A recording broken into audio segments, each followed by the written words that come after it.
কেউ যদি জুলুম করে তার ভাইয়ের 1 বিঘত পরিমাণ জমিন খায়, 1 বিঘত চেনেন তো? এই যে আমার এই অ্যাঙ্গেল থেকে এই অ্যাঙ্গেলটা, এটা টান টান করলে যতটুকু জায়গা, এটার বলে 1 বিঘত। শিবের আরবিতে বলে শিবের।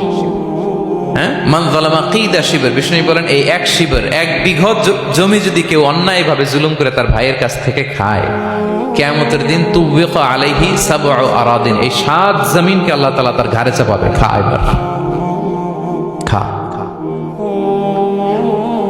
অন্যের জমি খাওয়ার এত শখ ছিল, এবার 7 জমিন ঘাড়ে কর।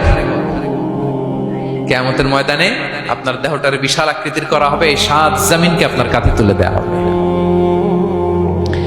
এজন্য আমরা অন্যের রাইটস, অধিকার যেন নষ্ট না করি, কারো উপর যেন জুলুম না করি, কোনোভাবেই না। আমরা নানাভাবে এই জুলুমটা করি।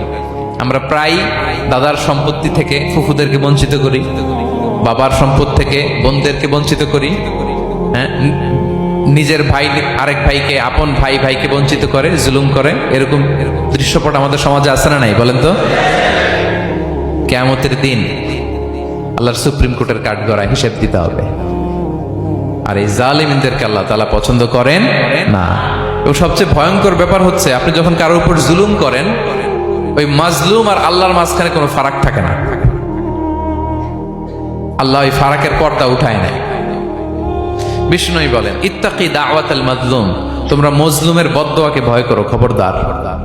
কারণ ফাইন্না লাইসা বাইনাহু ওয়া বাইনাল্লাহি হিজাব, তার আর আল্লাহর মাঝে কোনো পর্দা থাকে না। দোয়া করলেই ওটা আরশে যেয়ে কবুল হয়ে যায়।